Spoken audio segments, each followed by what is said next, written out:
हिंसाग्रस्त Sudan में दोनों general 72 घंटे के सीज़फायर के लिए तैयार हो गए हैं। अमेरिका के विदेश मंत्री एंटनी ब्लिंकन ने ये जानकारी दी। करीब 10 दिनों की लड़ाई, सैकड़ों मौतों और बड़ी संख्या में विदेशी लोगों के पलायन के बाद यह सीज़फायर होने जा रहा है।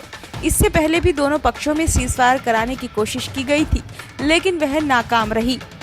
ब्लिंकन ने ऐलान करते हुए कहा कि बीते 48 घंटे की सघन बातचीत के बाद सूडान आर्म्ड फोर्सेस और रैपिड सपोर्ट फोर्सेस राष्ट्रव्यापी सीज़फायर करने के लिए रजामंद हो गई है।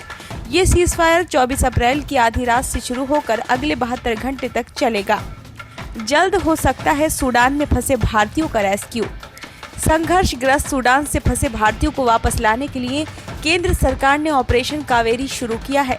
सीज़फायर लागू होने के साथ ही भारत जल्द ही इस अफ्रीकी देश में फंसे अपने लोगों का रेस्क्यू अभियान शुरू कर सकता है।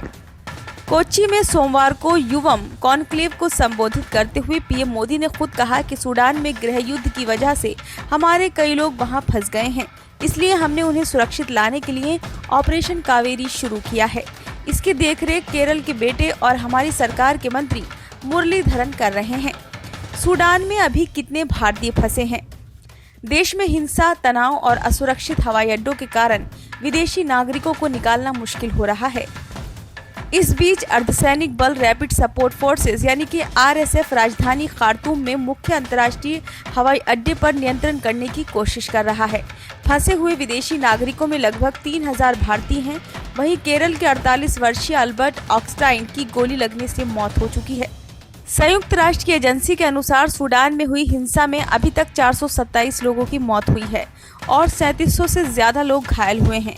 मरने वालों में खार्तूम में मौजूद मिस्र के दूतावास के एक अधिकारी भी शामिल हैं, जो अपने कार्यालय से घर लौटते समय हिंसा की चपेट में आ गए।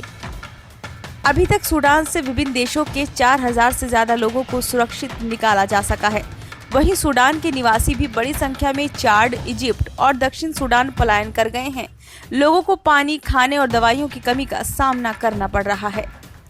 क्या है विवाद की वजह?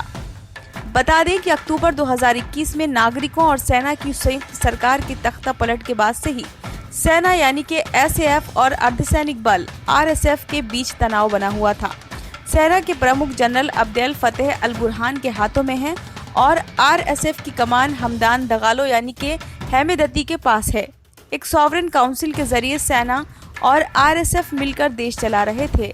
हाल ही में आरएसएफ के जवानों को अपने लिए खतरा मानते हुए सेना ने बीते दिनों आरएसएफ के जवानों की तैनाती की व्यवस्था बदलते हुए नई व्यवस्था शुरू की, जिसे लेकर आरएसएफ के जवानों ने नाराजगी जाहिर की। धीरे धीरे ये नाराजगी हिंसा में बदल गई और लड़ाई शुरू हो गई। ब्यूरो रिपोर्ट, नई दिल्ली।